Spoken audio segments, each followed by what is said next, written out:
Waiting for it to say live. Give me 1 second, Go ahead, everyone. Liv. Making sure my phone is on silent. Perfect. So I don't see it yet. Hold on 1 second. All right, so I see it. I'm going to share it. We're going to do a 30-second countdown, and we're going to start the show. Okay, Tim? I'm ready. I'll talk to you soon. All right.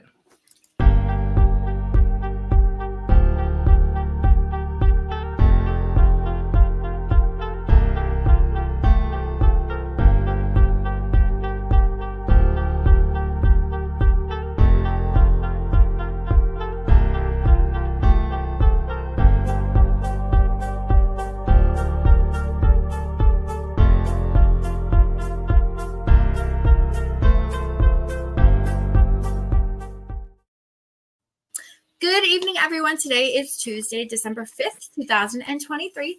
Welcome to the Dani Perro Show here in Hamilton Radio. We are live at home tonight in our home studio.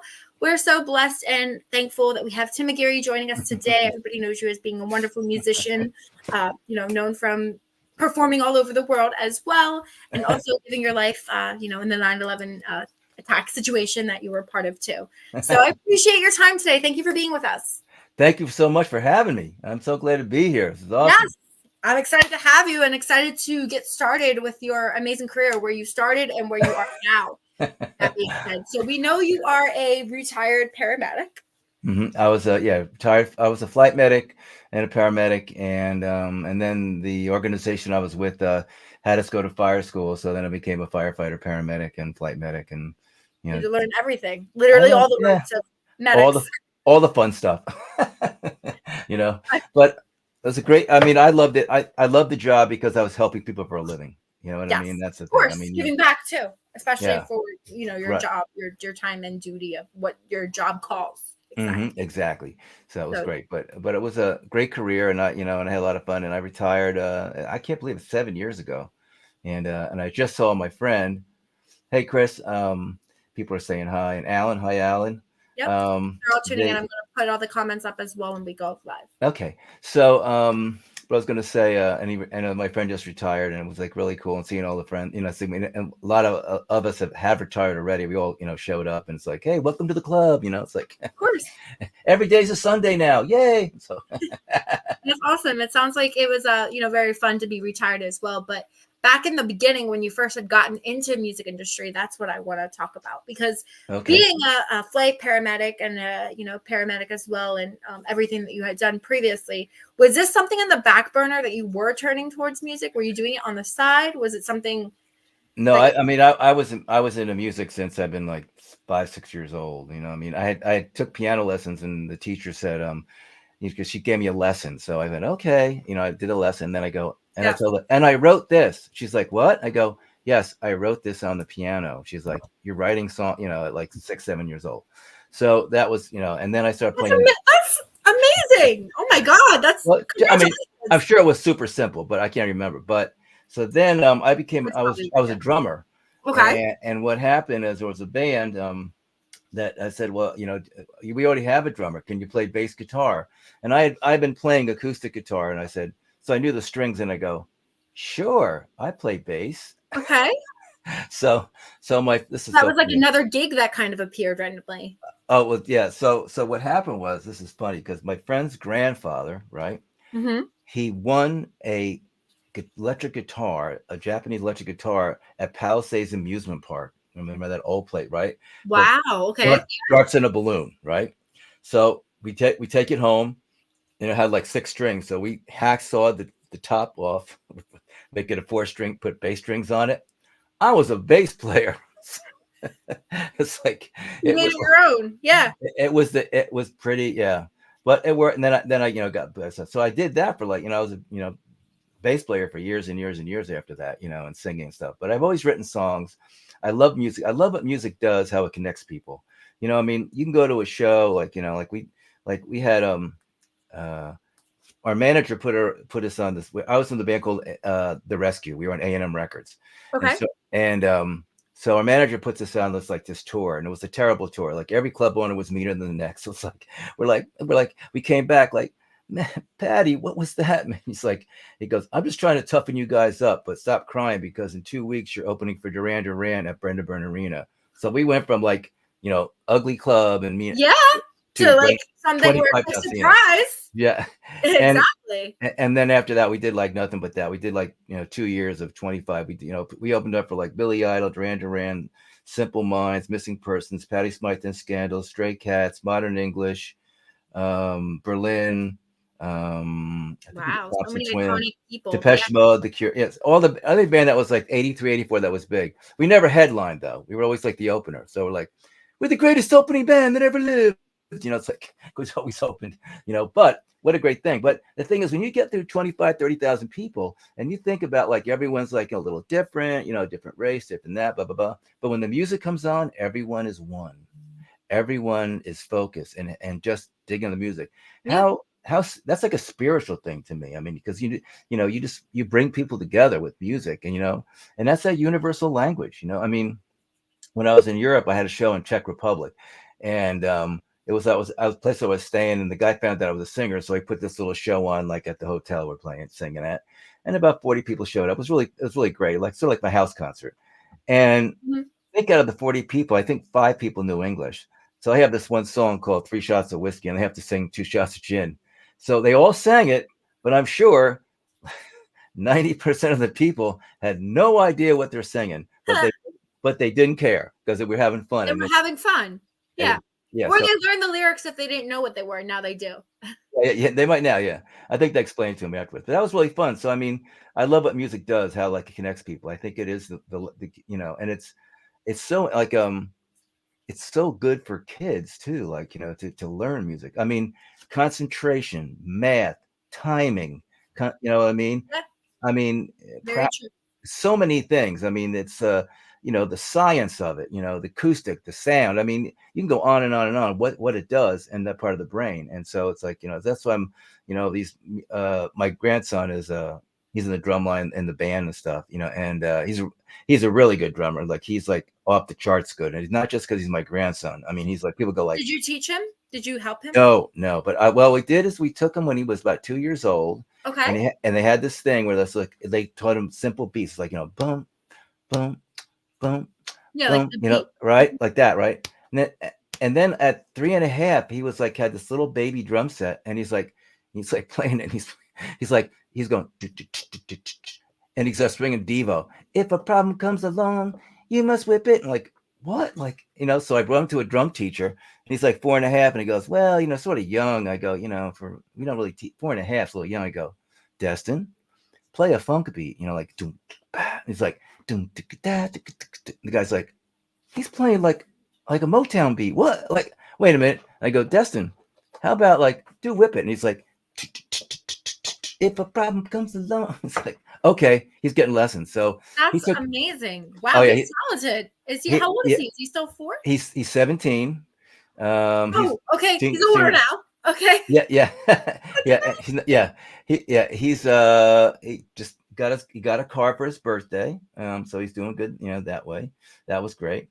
And now he's he works and he's playing, and played in a little band the other night. He's this thing called School of Rock. So Okay. Yeah. So he's done with that little thing for right now. But he's really good. I mean, the thing is, I mean, he could play with any older, but I'm sort of like, you're 17, 25-year-old rock musicians. You got to be like, I mean, I've been in that scene before, and I want him to be like what he's doing, because he's a really good kid. Also because he started off when he was younger, right? So he learned the music. Oh yeah. I mean, born around it. There's a band called Animals as Leaders, and it's like sort of this rock fusion jazz thing. I mean, they're like it's like off the chain stuff. This guy Matt Garza, the drummer, is just like crazy, and he sits there and he learns it like note for note. He's talented. Yeah, really, I know, because this guy should put him in your band. Yeah, well, I would if I start touring again. I say, Destin, come on. I have him. So, but I love that. It's so sweet. Yeah, continue.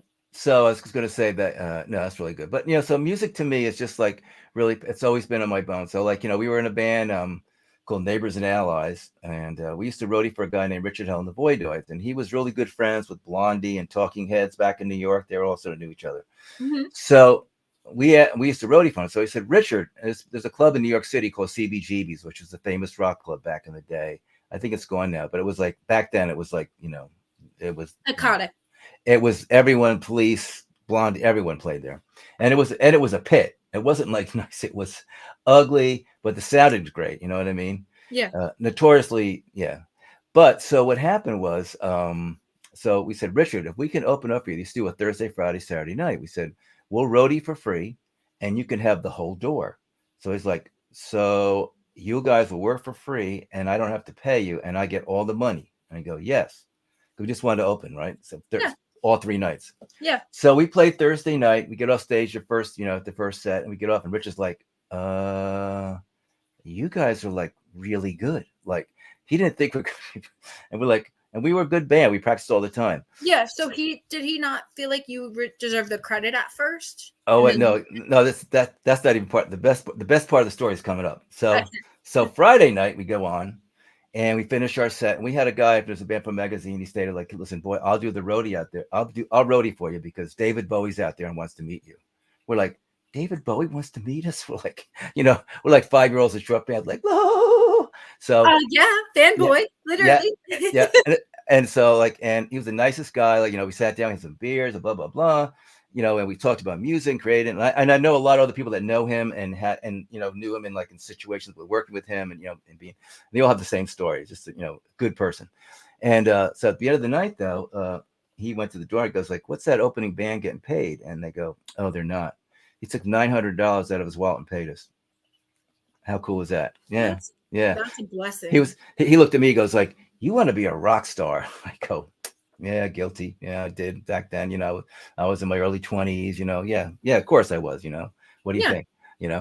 But he saw the potential in you too. Did you do anything with Bowie afterwards? No, well, that band went, and then we were with a guy named Richard Goddard, and Richard Goddard did like the Go-Go's, couple Go-Go's records and early Blondie stuff, right?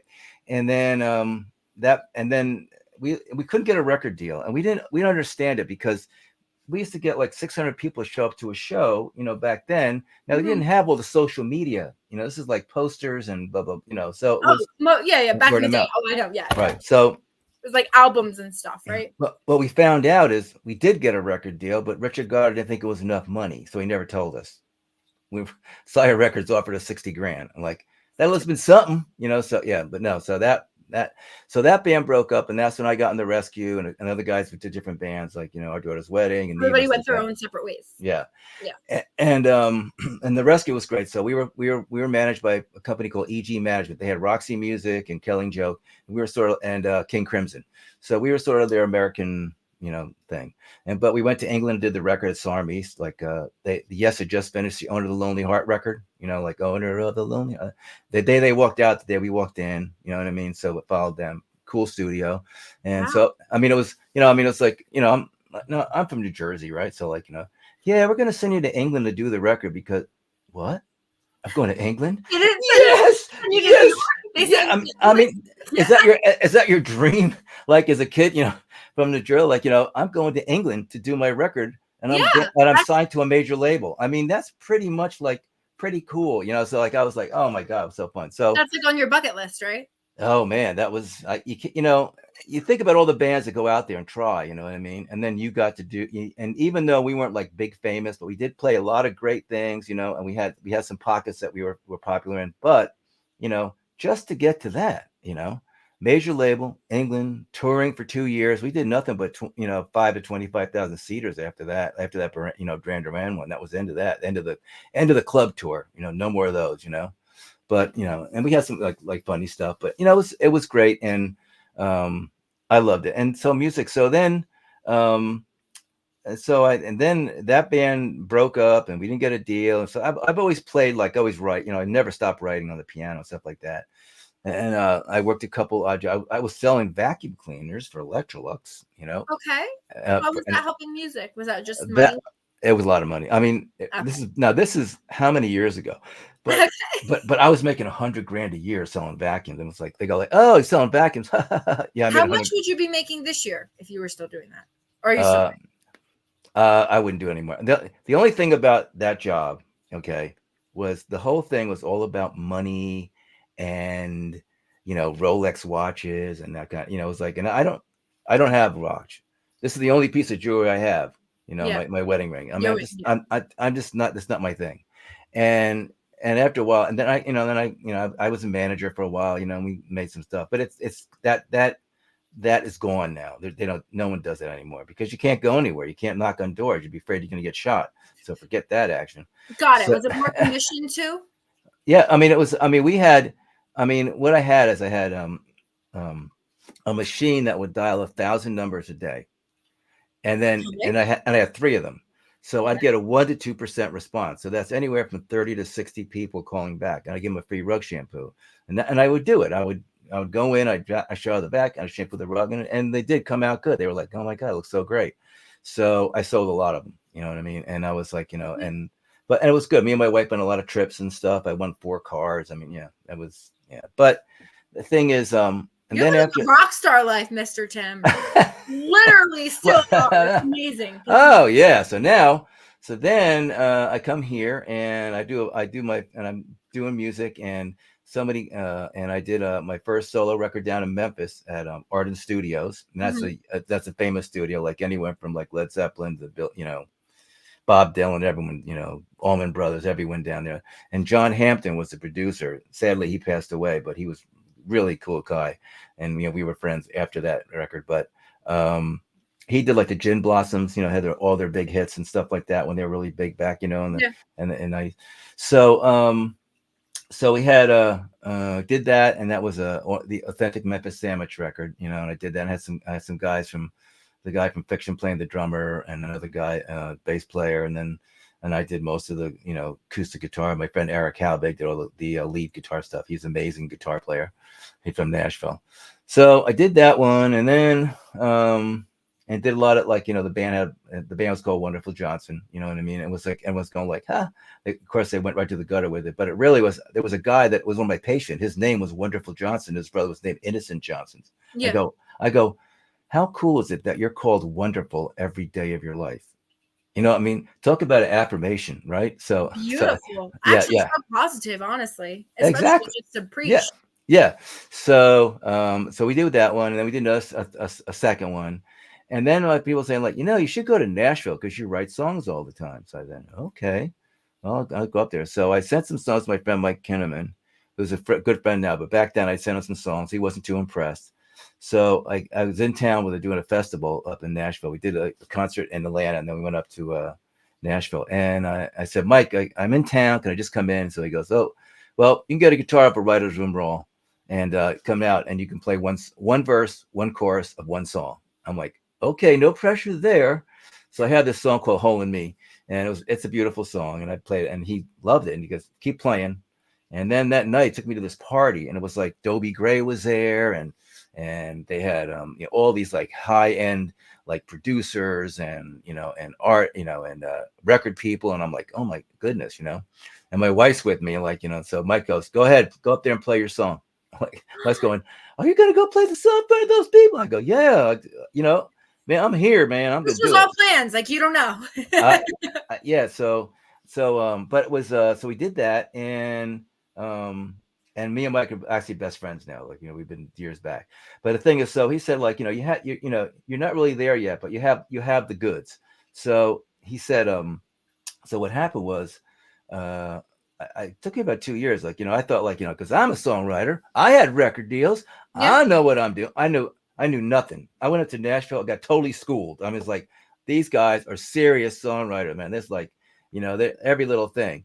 And I learned so much. And it took me a couple of years. I'd just go up because I was still working as a paramedic. And the way our schedule goes, it's like, you're working 10, 24-hour shifts in a month. So, you're on one day and off two.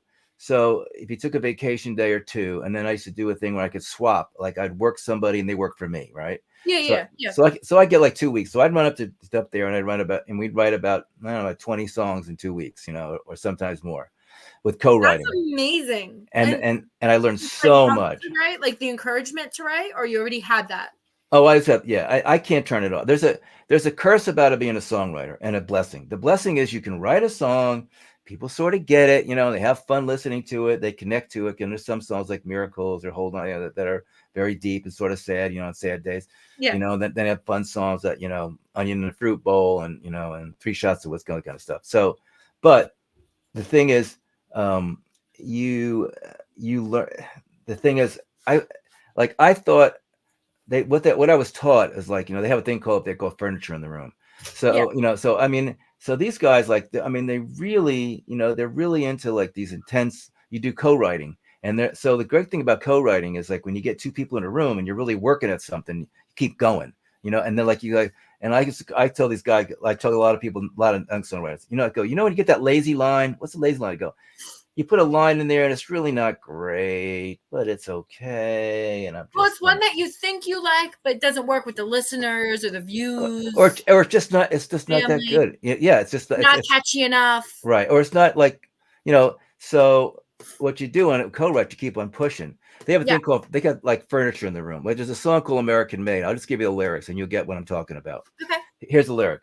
It's the smoking pipes of a Harley and the rumble that they make. It's the laughter of a child, her first July parade. You're at a baseball diamond on a hot summer night. You got a hot dog and an ice cold beer, and you're singing the national anthem, holding back a tear. You can see all that, right? Like imagining it, right? That's you can visualizing. You can I mean, right here's right, and the little kid on his dad's on his shoulders, laughing at the parade, having a good time. I mean, these are all things. So that's what I was taught, and I teach a lot of people. Like I've worked with a lot of young songwriters, and I said, listen, I'm not telling you anything that I invented. I'm just going to tell you what songwriters taught me, and I'm going to teach you. You know what I mean? And then you can take what you want, and then take the rest out.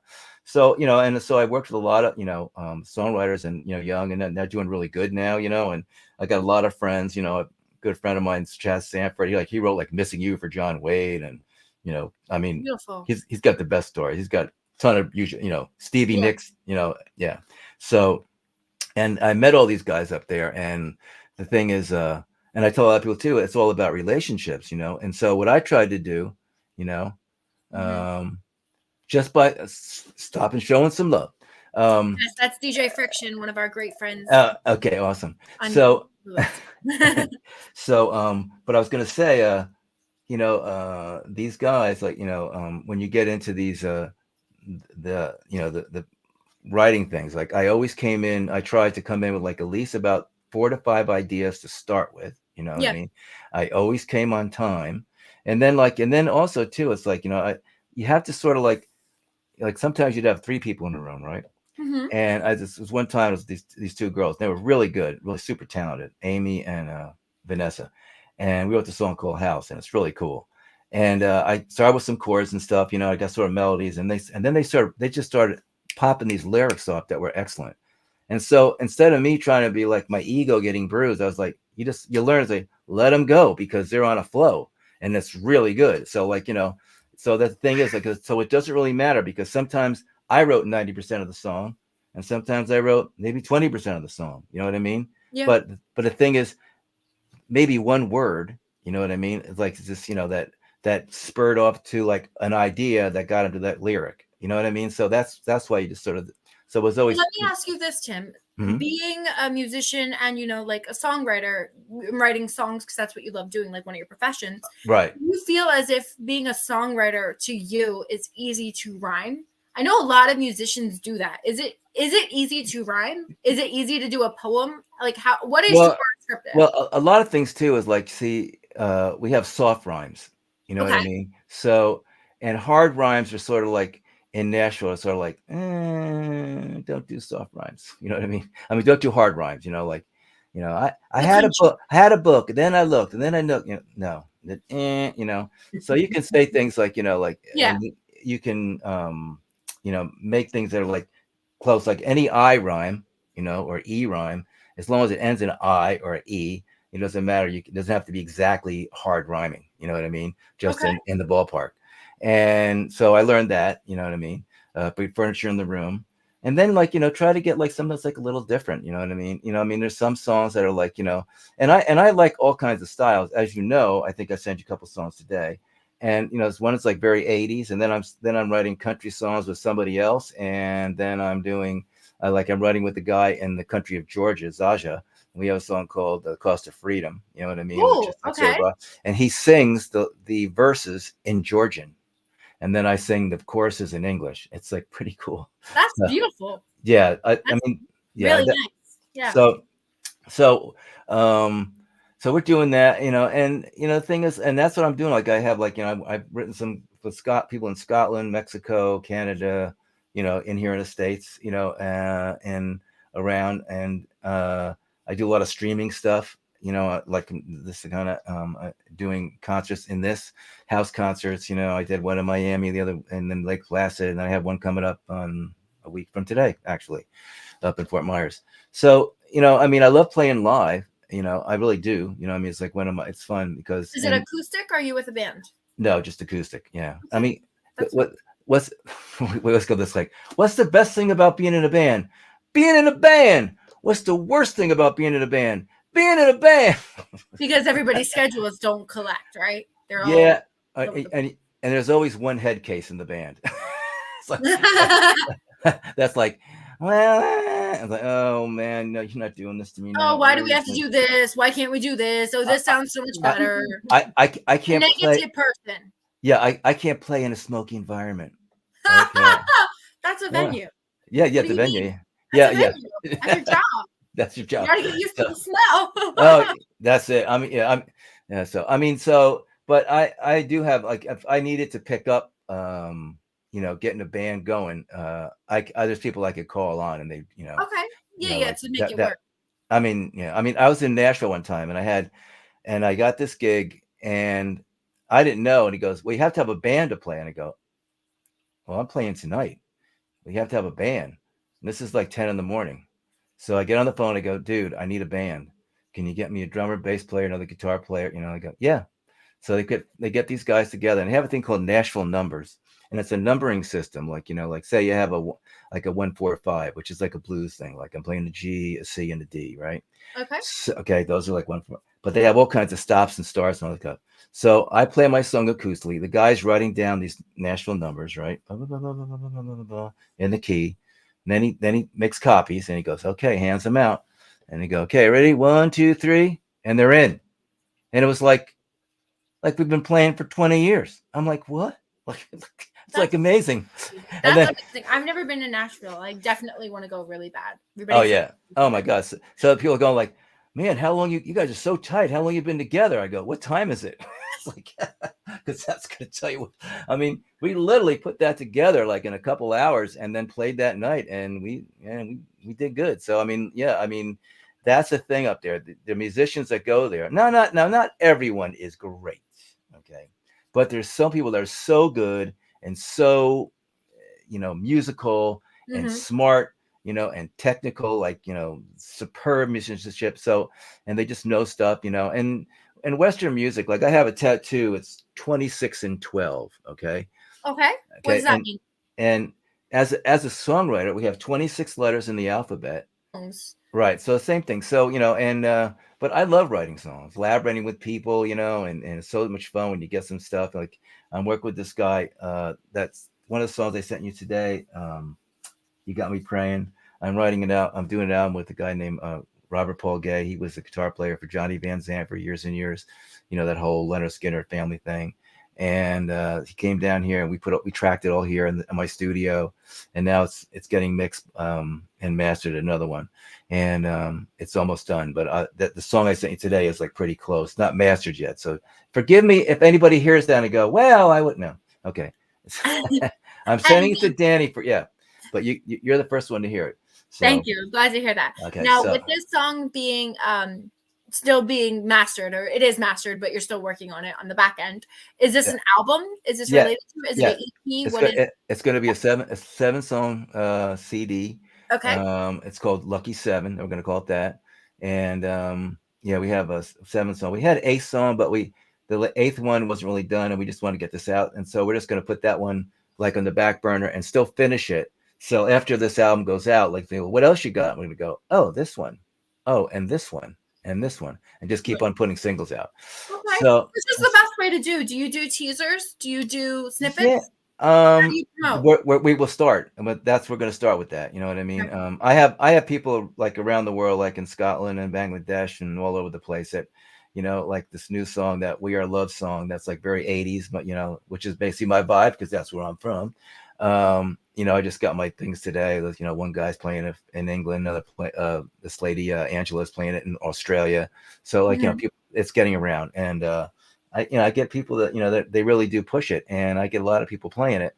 So, and that's, you know, these doing what I'm doing here tonight, like with you and, you know, and all these like podcasts, and it really helps, you know, people get to hear stuff and see stuff and then know about you. You know what I mean? It's like the thing is, if you go on and just talk about music all night and don't like anything personal, you know, like, it's like, well, yeah, I'm really glad about music, but I'm not a musician. So, you know, so people want to know like who you are, you know, Exactly. like, Yeah, you know, of like, course. That's my point of me interviewing you. I'm trying to find out who you are as a musician. right. Not just Tim McGeary, but Yeah. who is Tim McGeary? Yeah. What did he start off with? What was his interest? How did he get into music? You know, Right. so forth. It's always been it. Like, I'm like my great grandfather, right? I was 5 years old. He was 95. Wow. And he saw Lincoln. He saw Lincoln as a boy. Oh my God. Abe Lincoln? Abe Lincoln, yeah. And he started the first all women's band in Ohio. He was a house painter. He's And iconic. Oh my yeah, God. God yeah. bless. Yeah. And then he played his violin all the way till he was 95. Like a song would come on the radio.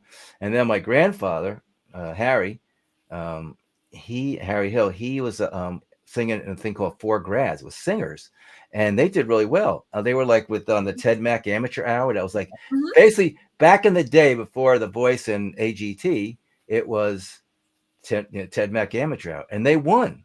And I think they were all going to dental school. So they actually they did great, and they won, and they play, but they all didn't want to do it for a living. So they went to be dentists, you know. But he could play multiple instruments. He could like sing, you know, so it was good. So it's in the blood. And my mom was a piano, you know, she's played piano. My aunt, her sister, Gloria, was like a singer, you know, like opera singer. That was my dad's mom's name, Gloria. Such a beautiful name. Oh yeah, and it's really weird because her sister, they're 4 years apart, and they're both born exactly on August 25th, the same day. Wow. I go, Grandpa, you had some timing. Whew, you know, that's right. Yeah. So, but you know, then the thing is, like, you know, I've been through a lot of stuff. You know, like my wife, like I'm 37 years clean and sober. You know, God bless you. That's amazing. Yeah. Keep it up. And that's it. It took a while, it's hard. And yeah, but my wife stayed with me through that, you know. And then in 2006, our 18-year-old son was killed in a car accident. Oh my God, I'm so sorry. Yeah, and then I tell the story. I think your dad might remember this, but there's a thing called there's a song called Miracles. It's you can go to I think I put it on. I don't know if it's on YouTube or not, but it's on SoundCloud without that. But you know, but what happened was we about 10 days after the celebration of life, this single white flower grew, and we're looking at it, and it's like, and it hadn't rained or anything. It was just you know, so, and we've been in the house 12 years, so we knew it grew in our yard. We never saw that flower before ever, and it just popped up. So my son was named Trevor, so we call it Trevor's flower. So a couple of days later, my wife went out, and the original flower closed up, and there was 5 white flowers just like the first one around it. And when she went to the phone, she went to call me, and the phone rang, and she picked it up, and it was the nurse from the organ donation. She said, "I just want to tell you that 5 lives were saved from your son's gift." Yeah. So I don't remember you telling me that story. Yeah. So seriously, I don't remember you telling me that story. Yeah. I remember. So I mean. So wait, I'm a little confused still. So he gave his organs? Mm-hmm. Yeah, he was an organ donor. Yeah, he was an organ donor. Okay. Yeah. So and we got there's a lady that she wrote me a letter. She had the worst diabetes. You could never get rid of it. You know, like they tried everything. It was totally brittle. And then she got his kidney and his pancreas, and she goes, "I woke up and I wasn't a diabetic anymore." After 40 years. And then so I was doing this we were doing this open mic one night, and and what we did, they were video. You could go on a website and see what we were doing. So these people come in and we're going. They said, "Hey, we really want to get the." My manager goes, "Those people down there, they want to get the link so that people in Ohio, where they're from, can see what they're doing, see what we're seeing." Sure. Yeah. So I go, "Hi, I'm Tim Mcgeary," like that, and I give them the link. So I go back up and setting up, and the whole night, like the lady and the guy, she was like sort of crying, like, and we thought they were fighting, right? Mm-hmm. So at the end of the night, the husband comes up and he goes, "Hey, I got to tell you something, and I it's hard for me to say. I don't know how to say it to you." And I go, "Well, I've been pretty much through everything, so come on, And he goes, "That's my wife there, and her father is the one that has your son's heart." Just happened to be there. They figured it out because they when the accident happened, it was like they knew he got the heart from some kid, 18-year-old in Naples, and was on the paper type Tom Mcgeary. So they put 2 to 2 together, and like, oh my God. So yeah, I mean, so many beautiful things. I'm just talking to a friend of mine, just lost his son, and he's going through a tough time, really? and it's sort of funny because when you, for some reason, it's like I've talked to so many people that have lost children. It's not like I've tried, but just the universe says, like, you need to talk to them, and they need maybe to you're talk supposed to to you. do something for it. Yeah. Like God sees you doing something within your music, maybe. Well, I mean, the thing is, like, I try, like, see the way, like, as paramedic, that's what I do too. Like, I think your time is chosen before you come down. You know what I mean? And so, like, when I used to do, like, I have, it's got some, crazy life, like, I had, like, my first serious call was a 1.5-year-old drowning, and we got him back, got him back. So that kid lived. I never thought it was like something that I did. I was just trained to do what I was doing, I could do to make this person survive. But I didn't make it like I was the one that got them to live. I said, it's sort of, to me, it's like the person upstairs says, it's your time or it's not. You know what I mean? So what they wanted, what they saw in your future, what is presented and coming to you now is what the universe or yourself somewhat manifested into something in your career. Exactly. I mean, people I say, like, I'm super lucky. I mean, when I was in the middle of my addiction, how many times I should have been busted and somehow didn't, and it was like a miracle I didn't. But if I got busted, I would never have been able to be a firefighter and a paramedic. So I'm thinking about, like, sometimes, like, say, like, God's got a plan for you. Yeah. You know what I mean? It wasn't it wasn't exactly my plan, but now I'm thinking about, like, what a great plan, because I learned so much. And then you get empathy, and that's, and I think that's important in art, right now. You know what I mean? Like, to be empathetic to people's, and it's like, I think, what's to say, Robert Colbert was on, and he was saying that, like, pain, like, is a gift, and we have a song called that, because the thing is, unless you go through that, like my addiction, I'm grateful. I say, God, thank you for letting me go through that experience, because I've helped so many people that have addictive problems, and unless I went through that, how would they ever listen to me, right?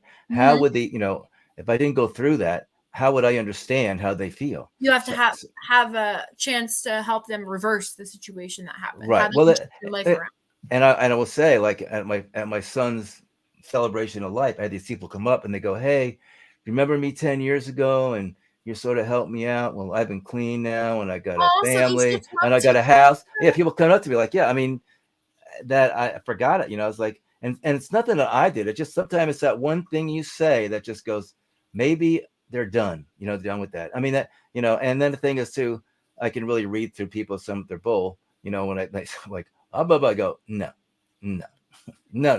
that's not what happens, because I've been, so I try to, and so I know and I'm empathetic, but, like, I can be, I have to sometimes, like, stop them, you know what I mean? Because, listen, I get it, you know what I mean? And, like, and then they go, "Well, you don't know what happened." I go, "Oh yeah, I went to 2 rehabs." You know what I mean? Into, like, being a therapist for this?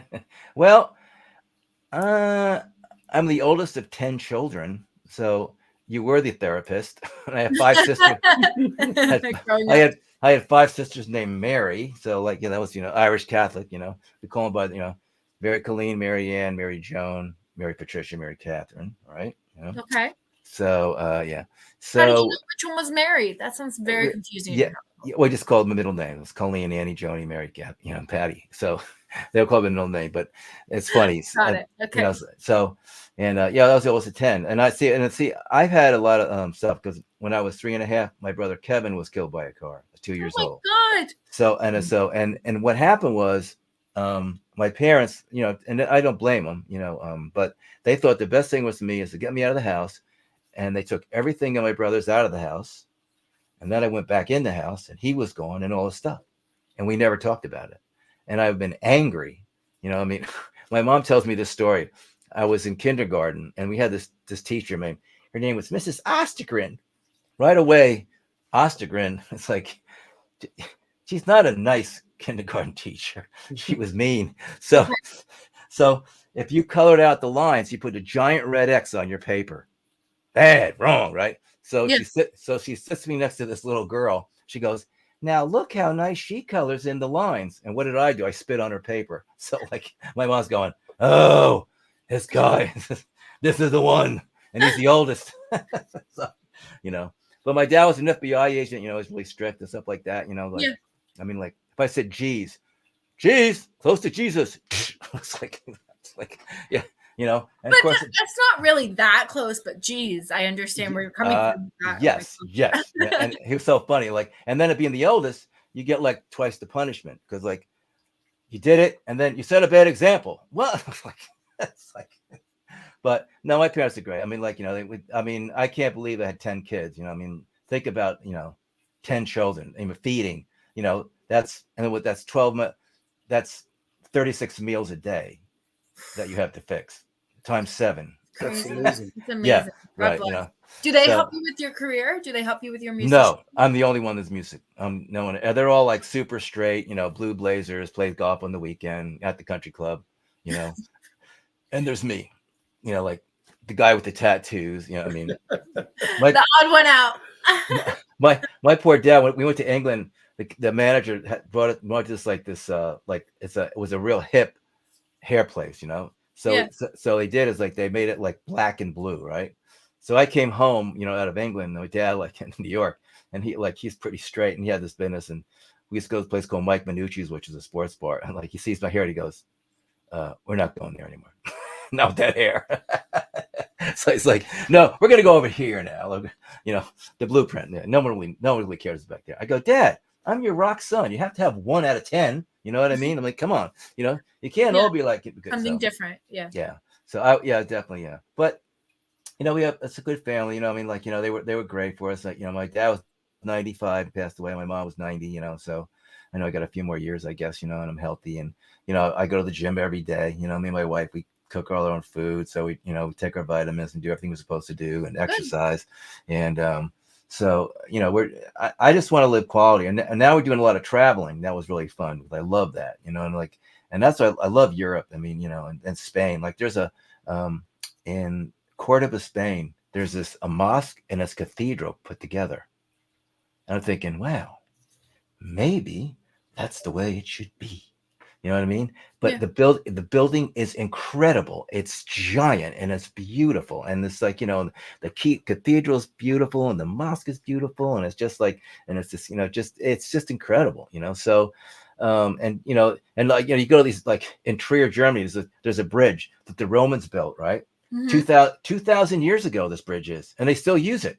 There's 18 wheelers going over. I'm going, it's 2,000 years old. Oh, and in Rome, there's a thing called a forum, right? It's like those old temples. And there's this door there. The door is 2,400 years old. That means it was made 400 years before Jesus was born, right? Wow. And it's still in condition? And the locking mechanism still works. I mean, those Romans, man, I don't know. They figured it out. You know, it's like, you know, and you see these aqueducts that are like 2,000 years old. They're not coming down. They're like solid. It's like everything is perfect. That's awesome. You know, and you see these like, and then you go see these like these cathedrals that are like 700, 800, 900 years old, and you're thinking like there was no automatic tool. This is all done by hand in stone, and it's, you know, it's 800 years old. It's like what, like, you know, yeah. Mm-hmm. And the food. Oh, we were in Carcassonne, France. We woke up on Airbnb and there was a French farmer's market across the street. I mean, it was like, 30 feet away, and it was a dairy guy.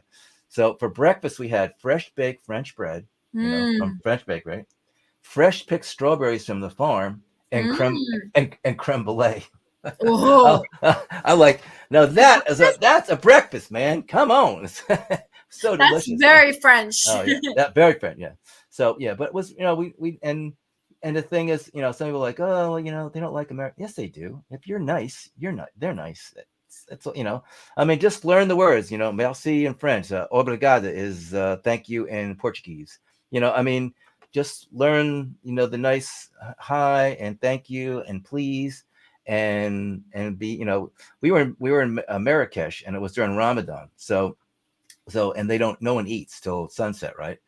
So we're like, so I told the guy, I said, listen, I know we're Westerners, so like, and if we can't find something to eat today, we'll deal with it. We'll do, because it's your custom. But I said, but if there is a place, just saying, if there is a place, she goes, I know a place. He goes, oh, I got you.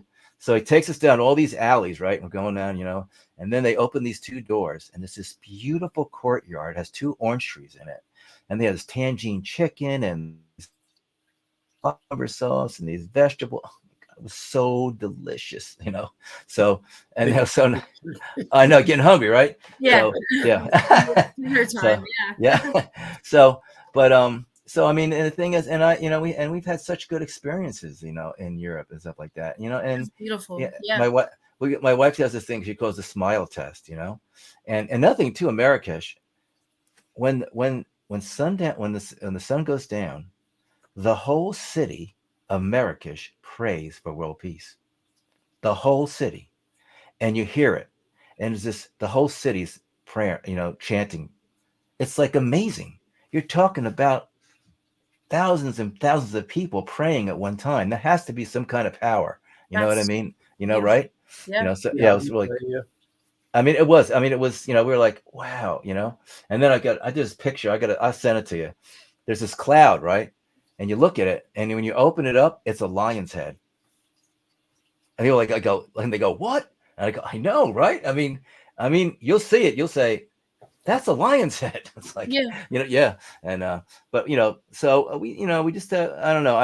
I really, I love people. I love, most people, like I said, most people are good. Yes. So many random acts. I mean, just like we were there for weeks at Ground Zero. We set up a tent. And the last day we're there was Columbus Day. Okay. It was Columbus Day parade. And now no one knows this, but 900 people from Oregon got together, flew to New York City to spend money and support New York. And they marched with us in the parade. It was so cool. Wow. Now think about logistically putting 900 people on planes all at one time to come into. How was that hidden? I never forget it, And then, we were like, when we went to the Katrina, what they do, they flew 5,000 people out to Kelly Air Force Base in San Antonio.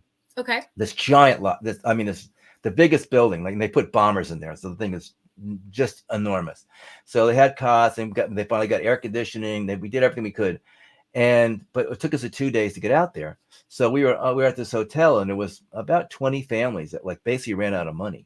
And this guy came by with his visa and says, I will pay for all these families till they find a place to go. You never heard that too? I mean, I on and on, and I could tell you a ton. What you were saying a little bit off air too, and I'm not trying to get political, but anyone that's tuning in too, the news doesn't show the truth. The news shows garbage and just fights. Yeah, I mean, they chaos. They play on fear.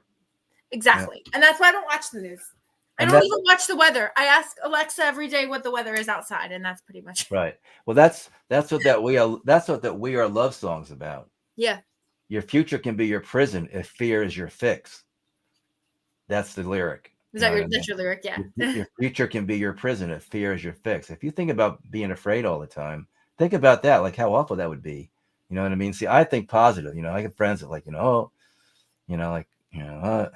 good, but just they're afraid. Yeah. And like this guy, you have to have a gun. I go, no, I don't. I never had a gun. I worked in South Bronx when I was 17, giving free lunches, driving a truck into the South Bronx, like, and anybody That's not a good South, area, isn't it? no, not probably the worst Like in New East York at that Orange. time. Right? Yeah, no, it's bad. Yeah. We're talking South Bronx. So, and I never had a problem. I never had a gun, never had a knife, none of that stuff. So, I mean, God was by your side. That's why. well, God, and the thing is, you know, it you attract what you get from the universe. I mean, Of course. I believe in that as well. Yeah. I mean, you do good, you feel good, you're positive, you're nice. I mean, what happens is like that's the stuff you attract. If you're fearful and negative, then you attract that. You know what I mean? And I don't want to attract that. Me and my wife, we went through enough stuff in our lives. You know what I mean? To make us, to try. And I'm like total optimist. I'm like my wife would tell you, like when we had to build this house, I lost a company, so I didn't get to that part of it, and I had to bankrupt myself for $1 million. We lost our house. So we're like homeless. We finally found a place to get, I had a wife and 3 kids and a mother-in-law tagging by. So, we had to get this house. And she's like, well, we're not going to get that mortgage. I go, yes, we are. We're going to get that mortgage. Because you had to stay positive about it. She was having a hard time thinking. Oh, yeah. Yeah. It's like, yeah. So, as long as somebody in the relationship can steer straight, it should be good. Yeah, well, I mean, and she's like, she does all the bills. I don't touch money because I'm bad with money. I mean, I'll put $1,000 in my pocket, and I guarantee by the end of the day it'll be gone, and I won't tell you what I spend it. So I don't give myself that chance. Well, I'm better now. I didn't have a debit card all through the times I was a paramedic. No, I don't want anyone. Credit card? Did you have a credit card? No, I didn't. I had cash. You know what I mean? I didn't give myself. I didn't want to do it because I know how I am with money. I don't care about it. I mean, yeah. And she's really frugal, and that's why we have savings now, and we don't worry about money anymore because we've got our bills down to a really nice place, and we have money in the banks and extra. So like no, because we did 40 years of paycheck to paycheck.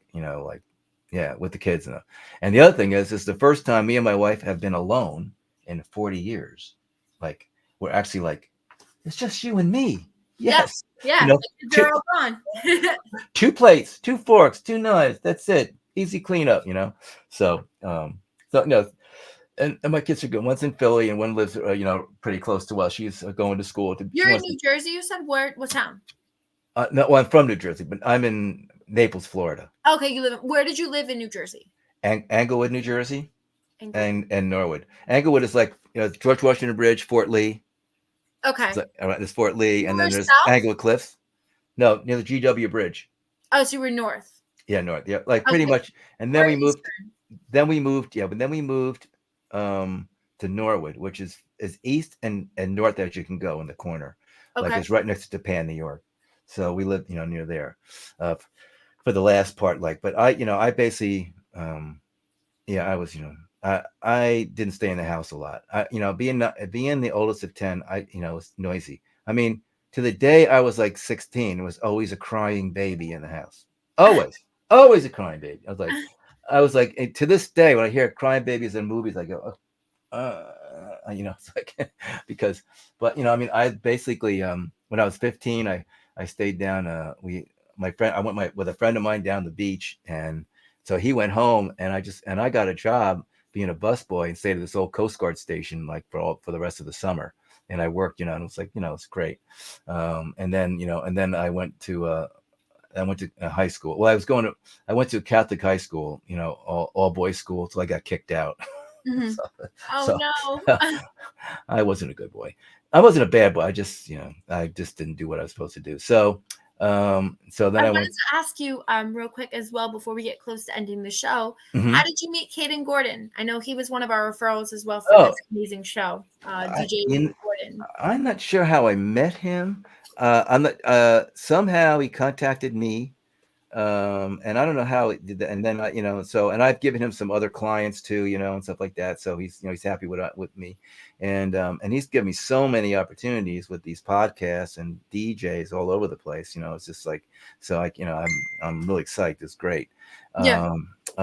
He's a nice kid, and I've told a lot of people too. I said, listen, he does get stuff going.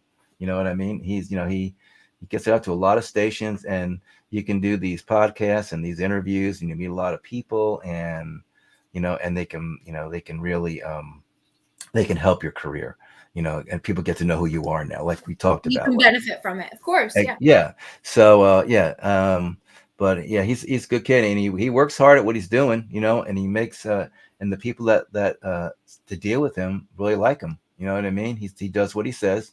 And that's what I tell people. I say, when if he says he's going to get it out to 7,000 station, he is. It will go out to 7. It'll go out there, and That's then awesome. and if your song, and so yeah, and I work with a couple people like him, and I work with this guy Liptu is in Bangladesh. He does a lot of my YouTube stuff, and then I work with other DJs around the country. Robert Saunders has a radio show, Deuce Music. He gets his stuff out. Robert Saunders, we have some of his guests coming on this next year as well. Yeah, he's a good guy. He does. I get a lot of stuff, and not only that too. I get referrals from every single person. After we have one guest, it's somebody else. Oh, I was referred by this person. It's like, here you go, next month. Right. Yeah. So, but it's it's great, and it's like, and I tell a lot of young people. I said, this business is about relationships. Yeah. It definitely is. And networking all the time. You know what I mean? And and the thing is, who's the next artist who we can help and push them into their next career. Yeah. Right. Well, and I'll tell you something else too. Like I'll tell you, so I play. My friend had this thing, and he said, "Hey, listen, can you come and play with me at one night? Close the show up in Nashville." And I said, "Sure, I'll come up." And end the show. And I had done, like 3 co-writes, so my brain was fried. But like pretty much, if I say I'm going to show up, I'm showing up. So I show up. We play our little thing, and we have guitars on our back, and we walked in, and 7 women and a guy walk in. They go, "Hey, we want to hear some music," and I'm like, "Oh man, okay." I tell you what, I'm not going back on the PA. I said, sit your chairs around in a circle. We played about 4 or 5, 6 songs or something like that. And I had a couple CDs left. And I said, listen, here's my last one. And I handed this lady, you can have this. And she goes, thank you so much. She goes, I didn't tell you that I work for Luke Bryan. So what song do you want me to pitch to Luke? You know what I mean? My God. Yeah. So the moral of that story is you never know who you're going to play in front of. You know what I mean? And what happened to it? Don't know. I don't know. Did you tell him what song to pitch to Luke? Yes. There's a song called The Church. Which would be like, because he's a pretty straight shooter, and I think this would be it's a really cool song, and it's this whole church that I passed on 24 all the time, and I wrote with this guy named Lee Bach, what I mean, and he's from Canada. His great grandfather is Johann Sebastian Bach. I know, like, really? Wow, so yeah. So it goes that far back. Oh my gosh, you have connections, Tim. They say, like, don't be a name dropper, but I had a name. I go, dude, I always name drop this one because that's a biggie, I mean, Johann, but he's a really nice guy. He's a good songwriter. He's a great songwriter, older gentleman, and we wrote this church. And what happened in Nashville, like a lot of things have like been torn down, like on 17th Street, they had all these publishing houses. They're all gone now. It's all condos. And so the song's about this church after 100 years getting torn down to be built something else over it. And it's like, oh my God, but it's, it's a song. And so, people, and a lot of people, that's one of their favorites. They've had people cut it, and do some other stuff on it. So it's fun. I don't know. I mean, and I've had a lot of people cut my songs. I had, William Shatner did it with Jeff Cook with that song, Wrong Number, which is a song about like every time death comes calling, I tell him wrong number, which is appropriate for a guy who's 90, right? So sort of works. And but I've had, So, but I mean, I love songwriting. I love what it does. I love the people I've met. I like meeting you guys. Your dad's great, and you're nice too. So, thank you. And I like meeting people and having fun and making people laugh and and have a good time.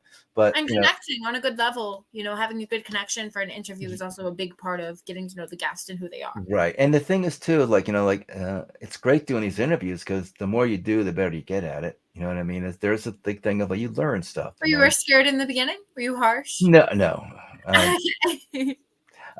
I'm Irish. Okay. I have the gift of gab. I mean, like, come on, I have another friend of mine. Like that's good. We're both Irish, and we're just like, oi there, had my boy, Scotty boy. Like, yeah. It's like, well, I'm Italian, but I definitely take on having a radio show because I love to talk. That's one of my favorite things. And I got in trouble in school back in the day when I would talk in class every single day, and I'm supposed to be quiet. So this is the reason why I'm a radio show host to this day. So. My wife's Italian. My friend goes, Oh, like when your wife gets mad, she goes, "Oh, she's FBI. What's that? Full blooded Italian." It's Yep. You get loud and like, scream. And Chris's family is Greek, so I have that on the other end as well. oh, So we're awesome. dealing with a lot of that fun, loud That's part great. of the world. We love Greece, man. We had a great time in Greece. We had, I mean, we had one time we got sort of lost, and we were trying to get to this Airbnb, and then we got to this road, and it was like middle, and the guy said, "Well, oh, I'm also part Irish. Ah, that's good, Christopher." So, and what happened? The road was washed out, so these two, the police were there, and they said, "Listen," and they're trying to give us directions in Greek, and I'm like, Yeah. it's Greek is a whole different language, more like it's not, it's not Romance, so it's like, so we just get in the car and go, I don't know where we're going. So a lot of times my son Trevor, right? Okay, so he's up there, and we said, Trevor, we got to find a place, man, because we're tired, and we got to find. So this one road says, just make a right turn here, and we get to this place, and there was a porch, and they were doing like Greek dancing, like with Valkyries, and they're like doing the, open. It was really fun. Yeah. And so I went up, I go, do you know, is there any hotels here that, I could say? And he goes, this is a hotel. I go, oh, great. He goes, yeah, but we're all booked up. And he went, oh, and he goes, no, I'm only kidding. It's like, like he knew how tired I was. So he's busting me. Like, he's joking. Yeah. Yeah. But a beautiful hotel, clean as a whistle, breakfast included. And it was $32 a night. Oh my God. It was so, and then we went Was it Athens? Was it Athens? No, Athens is a city. You know what I mean? And Yeah. you know what I mean? And yeah. there's a thing, but I won't say it on the show but I mean, all good. I mean, we had a great time because Parthenon is amazing. And Yes. and the Acropolis. Come on, it's like wow. But we ended up, we went to Kalamata Stupa, and then there's, I don't know how to say this. It's like a Crudi or something like that. But we stayed in this little town. Beautiful little hotel on the beach, $40 a night, breakfast included. There was a Roman mud bath, so we got, put all the mud on us, and washed it off, and the skin feels like silk. Right on the beach, beautiful. I was like, so gorgeous. Beautiful. It was beautiful. Yeah, I was sad to go home when I went to Greece. I was really sad, but I missed my family too much, and it was unfortunately what I missed. And my show, I missed having that. And the food, delicious. Like every time you get Greek salad was just everything. And Greek yogurt. I brought it back with me. That's all I eat. I mean, Greek feta cheese that was so died for. It was so good.